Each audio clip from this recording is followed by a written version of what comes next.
यह बात उस जमाने की है जब यमन के शहर अदन में ख्वाजा अब्दुल रहमान नाम का एक बहुत ही सीधा साधा और शरीफ सौदागर रहा करता था। वह अपनी ही धुन में मस्त रहने वाला इंसान था और दुनिया की चालाकियों से कोसों दूर था। अब्दुल रहमान का पेशा तिजारत था। वह दूर दराज के मुल्कों में अपना माल लेकर जाता। उसका तरीका यह था कि जिस मुल्क में जो चीज सस्ती मिलती उसे वहां से खरीद लेता और फिर सफर करके किसी ऐसे मुल्क में जाता जहां उस चीज की बहुत ज्यादा मांग होती और वहां उसे ऊंची कीमत पर बेचकर खूब मुनाफा कमाता। एक बार अब्दुल रहमान को उड़ती उड़ती खबर मिली कि बगदाद शहर में चंदन की लकड़ी बहुत ही महंगी बिकती है और वहां के लोगों में इसकी बहुत जबरदस्त मांग है। इस खबर के बाद वह गहरे सोच विचार में डूब गया। वह अपने दिल में सोचने लगा, अगर इस बार मैं सिर्फ चंदन की लकड़ियां लेकर बगदाद जाऊं तो मुझे बेशुमार दौलत और मुनाफा हासिल हो सकता है। काफी गौर व फिक्र करने के बाद अब्दुल रहमान ने फैसला कर लिया कि वो बगदाद शहर जाएगा। उसने अपनी सारी जमा पूंजी और यहां तक कि अपनी जमीन जायदाद बेचकर बाजार से ढेर सारी उम्दा किस्म की चंदन की लकड़ियां खरीद लीं। फिर एक बड़े पानी के जहाज में सारी लकड़ियां लदवाकर वह बगदाद की जानिब रवाना हो गया।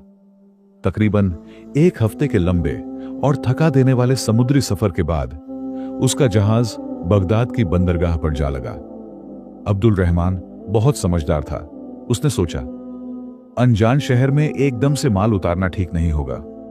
मैं पहले शहर में जाकर बाजार का हालचाल मालूम कर लेता हूं, उसके बाद ही तसल्ली से जहाज से अपना माल उतरवाऊंगा। लेकिन बुरी खबर और खुशबू को फैलते देर नहीं लगती। बहुत जल्द बगदाद के ताजिरों में यह खबर आग की तरह फैल गई कि एक परदेसी सौदागर लाखों रुपयों का चंदन लेकर उनके शहर में आया है। यह खबर उड़ते उड़ते बगदाद के ही एक चंदन के व्यापारी कासिम के कानों तक पहुंची। कासिम बड़ा ही मक्कार और लालची किस्म का इंसान था। वह यह खबर सुनकर फिक्रमंद हो उठा और सोचने लगा, अगर यह परदेसी सौदागर यहां आकर अपनी तिजारत करेगा तो मेरी बिक्री तो बिल्कुल कम हो जाएगी। हो सकता है मेरा धंधा ही चौपट हो जाए और मैं बर्बाद हो जाऊं। मुझे कोई ऐसी तरकीब लगानी चाहिए कि वह सौदागर शहर में दाखिल होने से पहले ही मेरे जाल में फंस जाए। यह सोचकर बगदाद का वह ठग ताजिर चंदन की कुछ लकड़ियां लेकर अपनी घोड़ा गाड़ी पर सवार हुआ और सौदागर अब्दुल रहमान से मिलने के लिए शहर के बाहर की तरफ चल दिया। अब्दुल रहमान शहर के बाहर उन व्यापारियों के पड़ाव में ठहरा हुआ था जो दूसरे मुल्कों से बगदाद में तिजारत करने आए थे। शहर से बाहर बहुत सारे खेमे लगे हुए थे जिनमें कई मुल्कों के व्यापारी ठहरे हुए थे। उन्हीं में से एक खेमा सौदागर अब्दुल रहमान का भी था। अब्दुल रहमान अपने खेमे में बैठा हुआ यही सोच रहा था कि आज शहर के बाहर के इलाके में मुझे कोई खास खबर नहीं मिली, लेकिन कल सुबह मैं शहर के अंदर जाकर चंदन के भाव मालूम करूंगा। हो सकता है वहां मुझे चंदन के अच्छे दाम मिल जाए।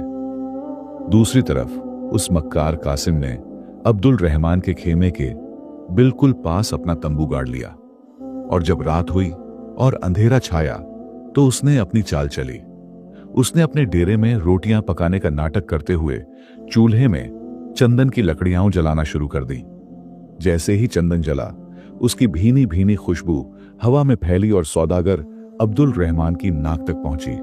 वह चौंक गया और सोचने लगा, अरे ये चंदन की लकड़ियां कौन जला रहा है? मुझे मालूम करना चाहिए। मैंने तो सुना था कि यहां चंदन के भाव बहुत ऊंचे हैं। फिर ये कौन बेवकूफ है जो इस तरह उन्हें जलाकर बर्बाद कर रहा है? वह फौरन अपने खेमे से बाहर निकला और चंदन की खुशबू को सूंघता हुआ कासिम के तंबू के पास जा पहुंचा। वहां का नजारा देखकर उसे बहुत हैरत हुई कि एक आदमी सचमुच चंदन की लकड़ियां जलाकर रोटियां पका रहा था। अब्दुल रहमान उससे कहने लगा, अरे मियां, तुम कौन हो और तुम चंदन की इतनी कीमती लकड़ी को इस तरह जलाकर खाक क्यों कर रहे हो? कासिम ने बड़ी मासूमियत से जवाब दिया, आओ भाई, तशरीफ रखो। मेरा नाम कासिम है। मैं बगदाद का ही रहने वाला हूं और यहां चंदन का कारोबार करता हूं। लेकिन भाई, तुम कौन हो और तुमने चंदन को कीमती क्यों कहा? अब्दुल रहमान बोला, मेरा नाम अब्दुल रहमान है। मैं यमन से यहां चंदन का व्यापार करने के लिए आया हूं। मैंने तो सुना है कि बगदाद में चंदन बहुत महंगा बिकता है, लेकिन तुम तो चंदन को मामूली लकड़ी की तरह जला रहे हो। जब कासिम ने देखा कि उसका तीर बिल्कुल निशाने पर लगा है और शिकार जाल में फंस रहा है, तो वह झूठी हमदर्दी जताने का नाटक करते हुए बोला, बड़े अफसोस की बात है भाई, तुम यहां चंदन का व्यापार करने आए हो, तब तो तुम बुरी तरह से मारे गए। यहां तो चंदन कौड़ियों के भाव बिकता है, इसकी यहां कोई कद्र नहीं है। उसकी यह बात सुनकर अब्दुल रहमान के चेहरे की हवाइयां उड़ गईं। वह घबरा कर बोला, क्या कहा मोहतरम, मैं तो अपनी सारी जमीन जायदाद बेचकर चंदन खरीद कर यहां लाया हूं। अगर वह अच्छी कीमत पर न बिका तो मैं तो बर्बाद हो जाऊंगा और कहीं का नहीं रहूंगा। कासिम ने अपनी चाल को और पक्का करते हुए कहा, देखो भाई, मैं गलत नहीं कह रहा। अगर तुम्हें मेरी बात पर यकीन ना हो तो कल सुबह शहर में जाकर किसी से भी पूछ लेना। अब तो अब्दुल रहमान की आंखों के आगे अंधेरा सा छाने लगा था। वह मायूस होकर सोचने लगा, या अल्लाह, अब मेरा क्या होगा? अगर मेरा चंदन नहीं बिका तो मैं अपने वतन वापस लौटने लायक भी नहीं रहूंगा। अब्दुल रहमान को गम और सोच में डूबा हुआ देखकर कासिम ने कहा, दोस्त, तुम बिल्कुल गमगीन मत हो। पता नहीं क्यों तुम्हारी ऐसी हालत देखकर मुझे तुम पर तरस आ रहा है। तुम एक परदेसी हो और तुम मेरे मेहमान हो। तुम्हारी मदद करना मेरा फर्ज है। तुम ऐसा करो, कुछ देर बाद मेरे साथ शहर चलना। मैं तुम्हारा सारा चंदन खरीद लूंगा और तुम्हें उसके बदले में उतने ही वजन की जो भी चीज तुम चाहो वो ले लेना। मैं खुशी से वह चीज तुम्हें दे दूंगा। कासिम की चिकनी चुपड़ी बातें सुनकर अब्दुल रहमान को कुछ तसल्ली हुई। उसने सोचा कि चलो, कुछ तो वापस मिलेगा। वह बोला, ठीक है भाई, मुझे तुम्हारा यह सौदा मंजूर है। इसके बाद कासिम ने अपनी असली चाल चली। वह कहने लगा, लेकिन भाई, मुझे एक बात का डर है। अब्दुल रहमान घबरा कर बोला, कौन सी बात का डर? जल्दी बताओ, मेरा दिल बैठा जा रहा है। कासिम बोला, हो सकता है शहर पहुंचकर मेरे घर के लोग मुझे ऐसा सौदा न करने दें, इसलिए मैं चाहता हूं कि इस बारे में हमारे बीच एक लिखित समझौता हो जाना चाहिए, ताकि बाद में कोई मुकर न सके। अब्दुल रहमान सीधा साधा आदमी था। बोला, ठीक है, मुझे इसमें कोई ऐतराज नहीं है। इसके बाद दोनों के बीच एक लिखित समझौता तैयार हुआ। दोनों ने उस पर अपने अपने दस्तखत किए और फिर उन्होंने समझौते की एक एक नकल अपने पास रख ली।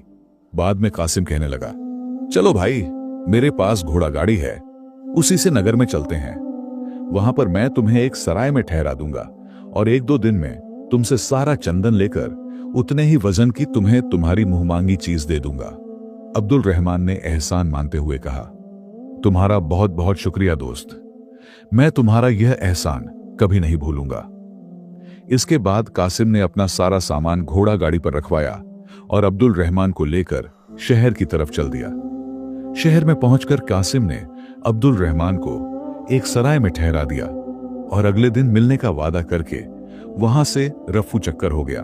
उस सराय का मालिक, जिसका नाम शेख अब्दुल्ला था, एक बहुत ही इज्जतदार, नेक और खुदा परस्त आदमी था। वह अब्दुल रहमान के लिए खाना लेकर आया और बड़ी नरमी से पूछने लगा, आपका नाम क्या है जनाब? आप यहां किस मकसद से तशरीफ लाए हैं? अब्दुल रहमान उदास आवाज में बोला, मैं यमन से यहां चंदन का व्यापार करने के लिए आया हूं, लेकिन लगता है कि मुझे भारी नुकसान उठाना पड़ेगा। सराय का मालिक शेख अब्दुल्ला यह सुनकर हैरान रह गया और बोला, क्या कहा आपने? चंदन के व्यापार में नुकसान? यह आप कैसी बहकी बहकी बातें कर रहे हैं? अब्दुल रहमान बोला, हां भाई, मैं तो यही सोचकर आया था कि यहां चंदन बहुत ही महंगा बिकेगा, लेकिन मेरा ख्याल गलत साबित हुआ। अब मुझे अपनी सारी दौलत का चंदन कौड़ियों के भाव बेचना पड़ रहा है। अब्दुल रहमान की यह भोली बात सुनकर सराय का मालिक मुस्कुराया और बोला, लगता है हुजूर, आपको किसी ने बुरी तरह बहका दिया है। बगदाद में तो चंदन हीरे मोतियों से भी ज्यादा महंगा बिकता है। फिर शेख अब्दुल्ला बोला, यह बात तो शहर का बच्चा बच्चा जानता है। लगता है आप किसी ठग के धोखे में आ गए हैं। वैसे भी यहां कदम कदम पर ठग बैठे हैं। खैर, अब मैं चलता हूं। अगर किसी चीज की जरूरत हो तो आवाज लगा दीजिएगा। यह कहकर सराय का मालिक वहां से चला गया। मालिक के जाने के बाद बेचारा अब्दुल रहमान मन ही मन सोचने लगा, अच्छा तो इसका मतलब यह हुआ कि उस व्यापारी ने मुझे ठगने के लिए यह सारा ड्रामा रचा था और मैं आसानी से उसके बिछाए हुए जाल में फंस गया। लेकिन अब तो कुछ नहीं हो सकता।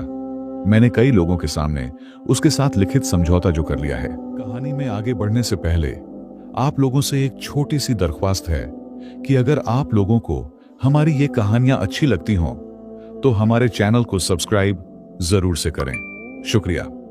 दूसरे दिन अब्दुल रहमान अपना गम भुलाने और मन बहलाने के लिए शहर की सैर करने निकला। चलते चलते उसे एक जगह पर कुछ लोग शतरंज खेलते हुए नजर आए। उसने सोचा, क्यों न कुछ देर तक शतरंज खेलकर अपना मन बहला लिया जाए। वह व्यापारी कासिम भी शाम को ही आने वाला है। यह सोचकर अब्दुल रहमान उन लोगों के पास जाकर कहने लगा, भाइयों, क्या मैं आपके साथ शतरंज खेल सकता हूं? बहुत दिन हो गए मुझे शतरंज को हाथ लगाए हुए।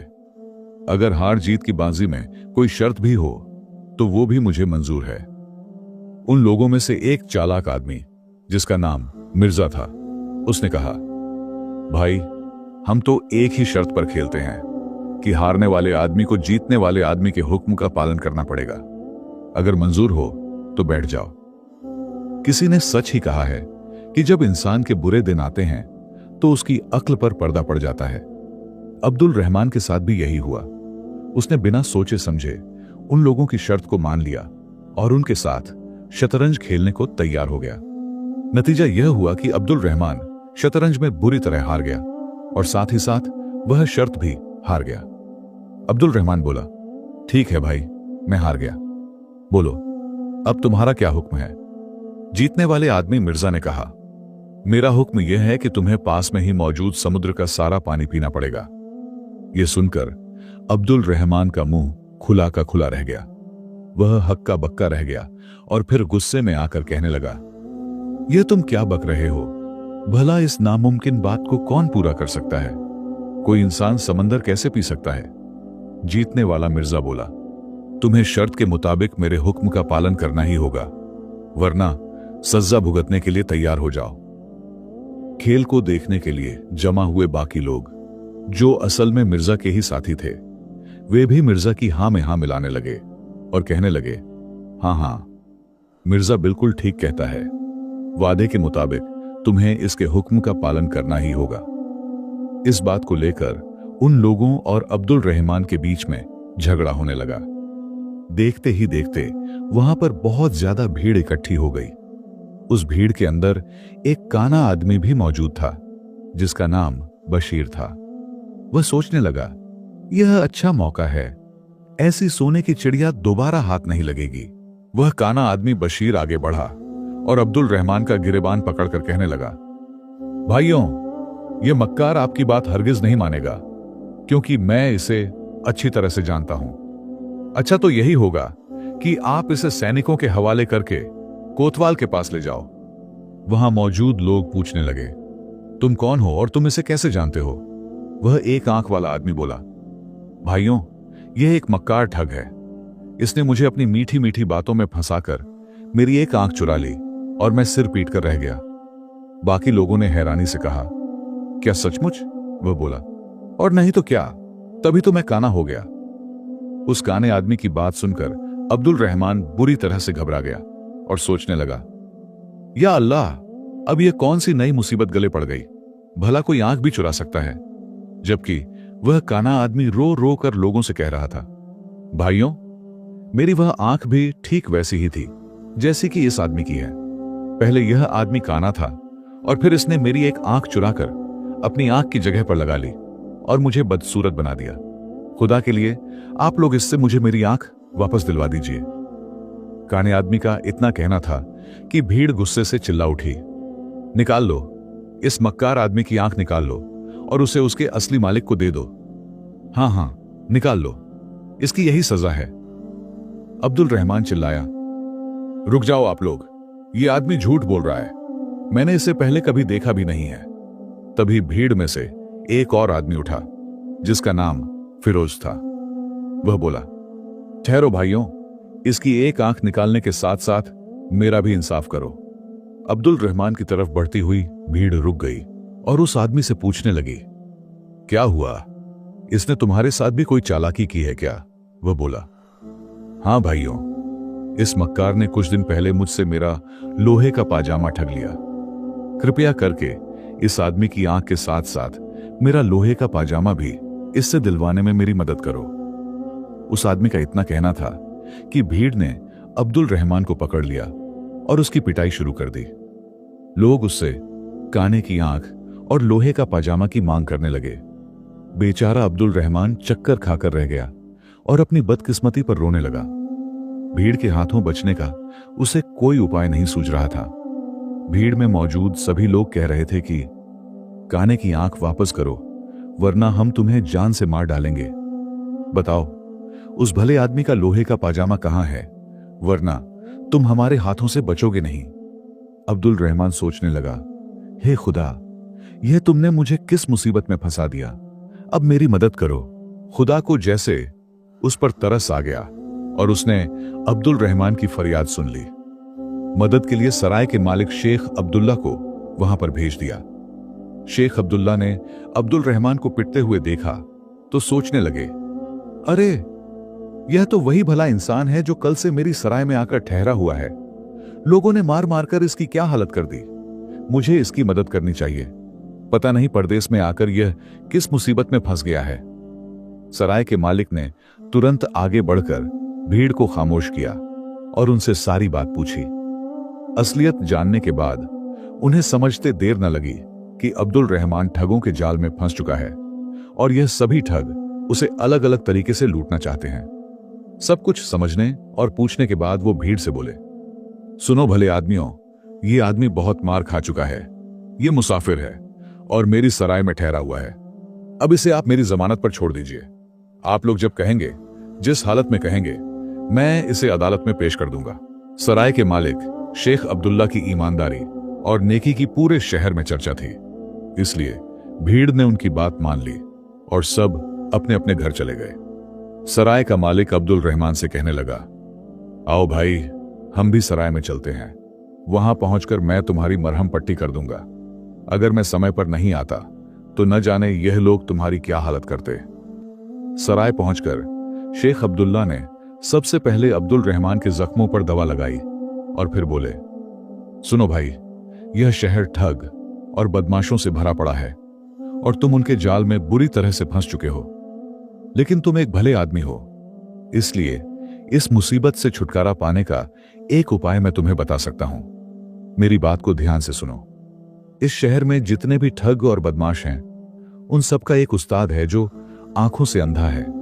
उसे सब अंधा उस्ताद कहते हैं। यह सारे ठग और बदमाश शाम को उसके पास जाकर अपनी अपनी करतूतों को सुनाते हैं और वह अंधा उस्ताद इनकी योजनाओं में कमी बताकर इनको नई नई तरकीबें बताता है। जैसे भी हो सके तुम आज ही रात को अपना भेष बदलकर वहां पर चले जाओ। जिन लोगों ने तुम्हें अपने जाल में फंसाया है वह भी वहां पर जरूर आएंगे। ठगों का अंधा उस्ताद जो भी सलाह उन्हें दे वह तुम बड़े ध्यान से सुन लेना। मेरा ख्याल है कि तुम्हारे फायदे की कोई ना कोई बात तुम्हें वहां पर जरूर मिल जाएगी और तुम इस मुसीबत से छुटकारा पा जाओगे। उसकी बात सुनकर अब्दुल रहमान कहने लगा, आपके सुझाव के लिए बहुत बहुत शुक्रिया। मैं आज ही रात को उस ठगों के उस्ताद के अड्डे पर जाऊंगा। इसके बाद सराय के मालिक ने अब्दुल रहमान को उस अड्डे की पूरी जानकारी दी और उसका पूरा रास्ता समझा दिया। उसी रात को अब्दुल रहमान ने अपना भेष बदला, फकीरों वाले कपड़े पहने और ठगों के अड्डे पर जा पहुंचा। वहां एक कोने में जाकर छिपकर बैठ गया। ठगों का अंधा उस्ताद अपने बाकी के चेलों का इंतजार कर रहा था। थोड़ी ही देर के बाद 10 से 15 बदमाश और ठग वहां पर आ गए। इनमें वह चारों ठग भी शामिल थे जिन्होंने अब्दुल रहमान को फंसाया था। सबसे पहले चंदन के व्यापारी कासिम ने अपना किस्सा सुनाया और अपनी चालाकी की खूब तारीफ करते हुए अंधे उस्ताद से कहने लगा, उस्ताद, मेरी तरकीब कैसी रही? मुझे यकीन है कि कल मेरे लाखों के वारे न्यारे हो जाएंगे। मैंने उसे चंदन के वजन के बराबर मुंह मांगी चीज देने का वादा किया है। उसकी बात सुनकर अंधा उस्ताद जोर से हंसा और फिर बोला, अरे भाई, तुम तो अपनी चालाकी में खुद ही फंस गए। तुमने उस आदमी के साथ लिखित में समझौता किया है कि चंदन के बदले में जो भी चाहोगे वह तुम्हें दूंगा। अब जरा सोचो, अगर उस आदमी ने चंदन की लकड़ी के बदले में पिस्सू नाम का कीड़ा मांगा तो तुम उसे क्या दोगे? क्योंकि पिस्सू तो इतना हल्का होता है कि अगर तुम सारी उम्र भी सर पटकते रहो तो भी पांव भर पिस्सू इकट्ठे नहीं कर पाओगे। तुमने इस बात का भी ख्याल नहीं किया होगा। अंधे उस्ताद की बात सुनकर चंदन का व्यापारी कासिम हक्का बक्का रह गया, लेकिन फिर जरा संभल कर बोला, उस्ताद, तुमने बात तो काम की है, लेकिन यह बात भला उस बेवकूफ सौदागर के दिमाग में कहां से आएगी? यह कहकर कासिम जोर जोर से हंसने लगा। उसके बाद शतरंज खेलने वाले उस आदमी मिर्जा ने अपना किस्सा बयान किया कि कैसे उसने सौदागर को समुद्र पीने की शर्त पर हराया है। तो अंधा उस्ताद बोला, तुम भी धोखा खा गए बच्चे।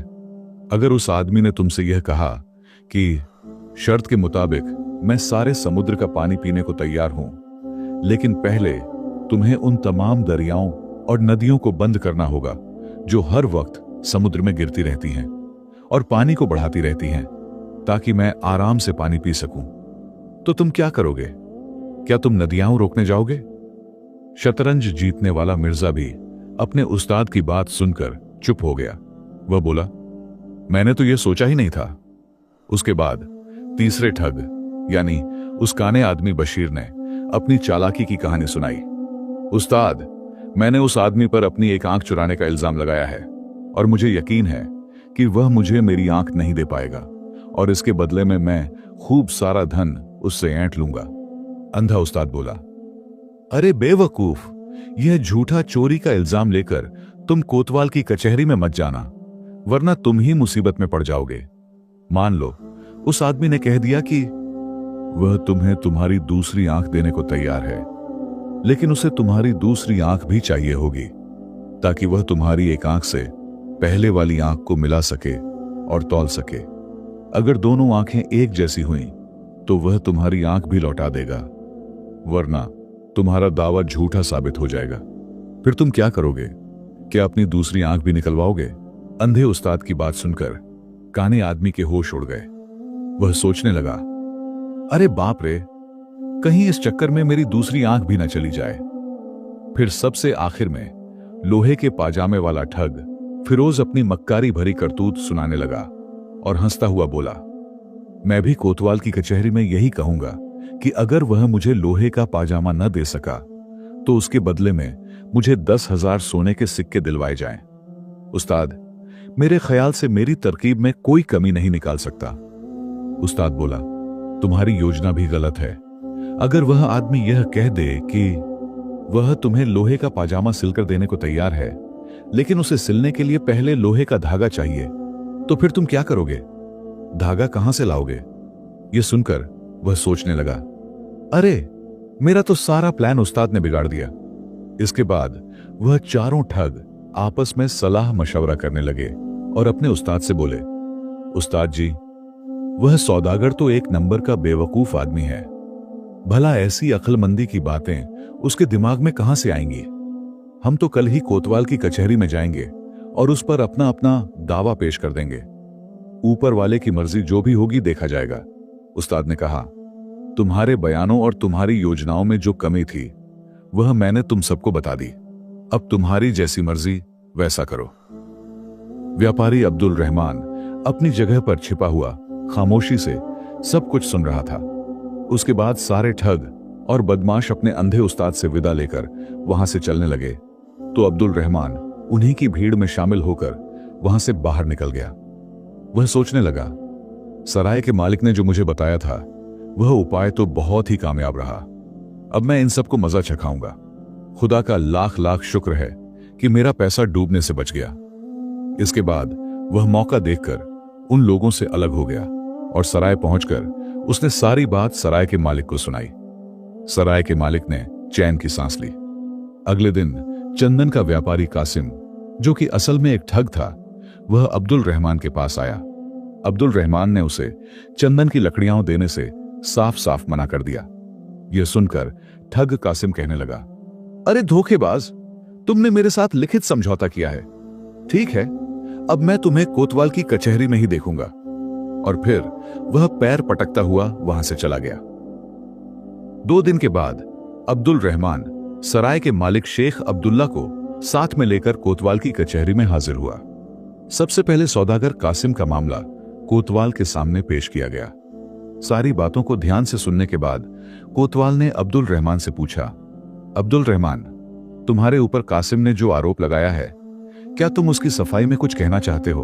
अब्दुल रहमान बोला, हाँ हुजूर, मैं कहना चाहता हूं कि मेरे ऊपर जो भी आरोप लगाए गए हैं वो सरासर गलत और बेबुनियाद हैं। कोतवाल बोला, लेकिन कासिम का तो कहना है कि तुम दोनों के बीच में चंदन खरीदने और बेचने को लेकर जो लिखित समझौता हुआ था उस पर तुमने दस्तखत किए थे और वह समझौता मेरे सामने है। अब्दुल रहमान बोला, हुजूर, मैं इस बात से कब इनकार करता हूं कि मैंने समझौते पर दस्तखत नहीं किए।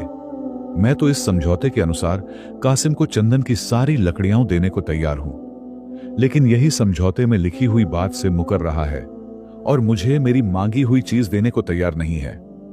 कासिम चिल्लाया, यह झूठ बोलता है हुजूर, मैं शर्त के मुताबिक इसे चंदन के भार के बराबर वह चीज देने को तैयार हूं जो यह मांगे।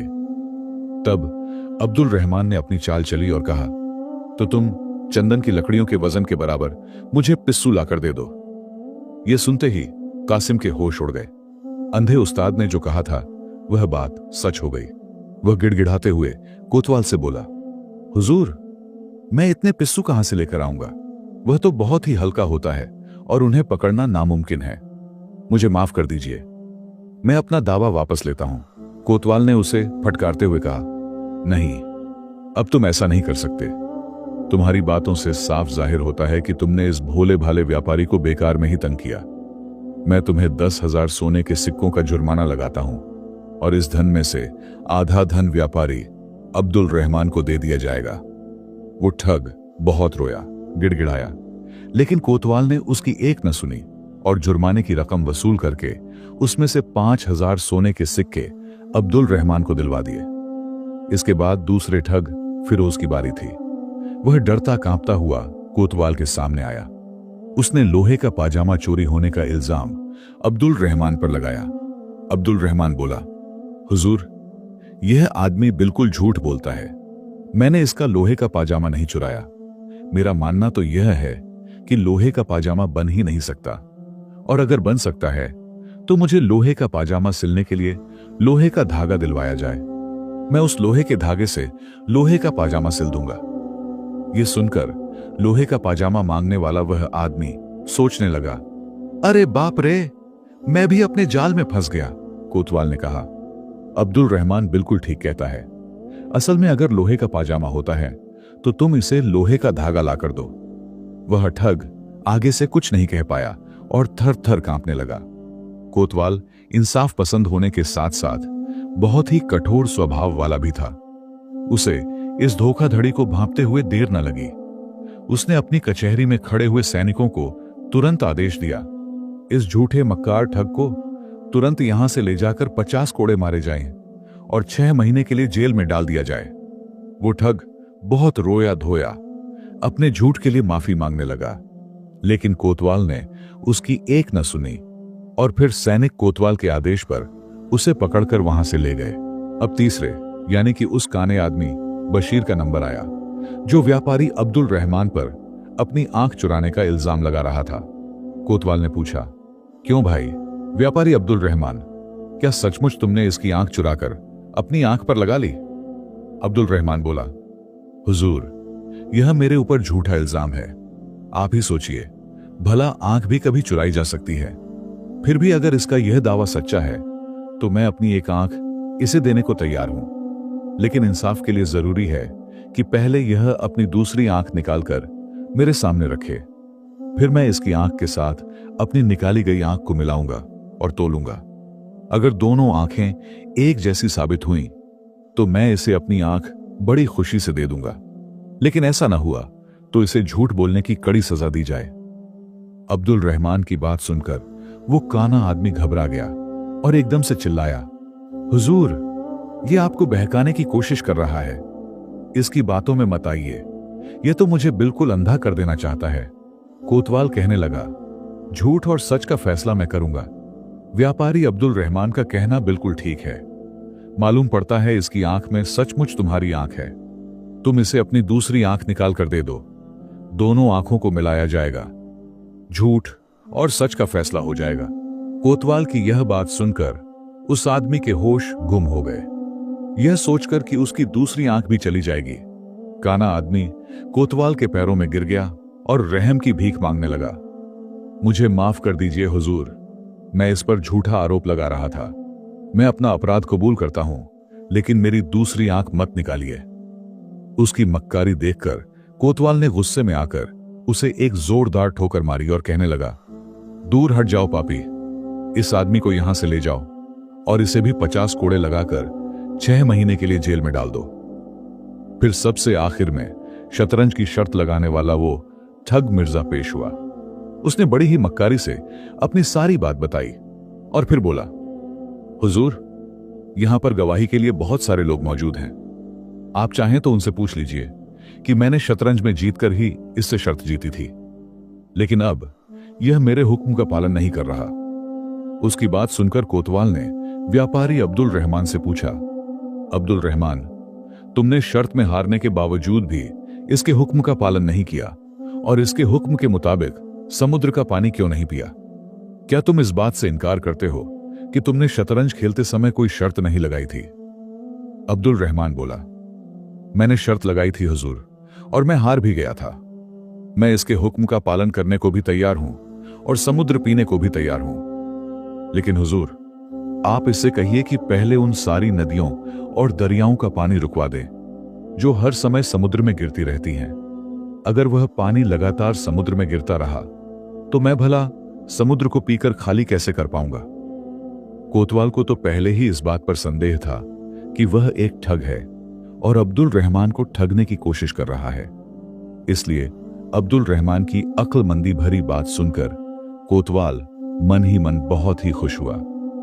उसने तुरंत उस आदमी से कहा, तुम पहले जाकर नदियों का पानी रोको, उसके बाद अब्दुल रहमान समुद्र का सारा पानी पी जाएगा और नदियों का पानी रोकने का यह काम आज ही पूरा हो जाना चाहिए। यह सुनकर वह ठग सोचने लगा, मैं भी मर गया। कोतवाल का हुक्म सुनकर तो उसका पूरा जिस्म पसीने से तरबतर हो गया। अगले पल वो कोतवाल के पैरों में गिर गया और अपना गुनाह कबूल करते हुए बोला, हुजूर, मुझ पर तरस खाइए, मुझे माफ कर दीजिए। मैं आपको यकीन दिलाता हूं कि फिर कभी किसी को ठगने की भूल नहीं करूंगा। कोतवाल कहने लगा, तुम्हारे जैसे लोगों के साथ मेरी कोई हमदर्दी नहीं है, क्योंकि तुम जैसे लोगों की वजह से हमारे इस शहर का नाम बदनाम होता है। कोतवाल ने हुक्म दिया, सैनिकों, इसे ले जाओ, इसे भी 100 कोड़े लगाकर 6 महीने के लिए जेल में बंद कर दो। देखते ही देखते सिपाही उस ठग को वहां से ले गए।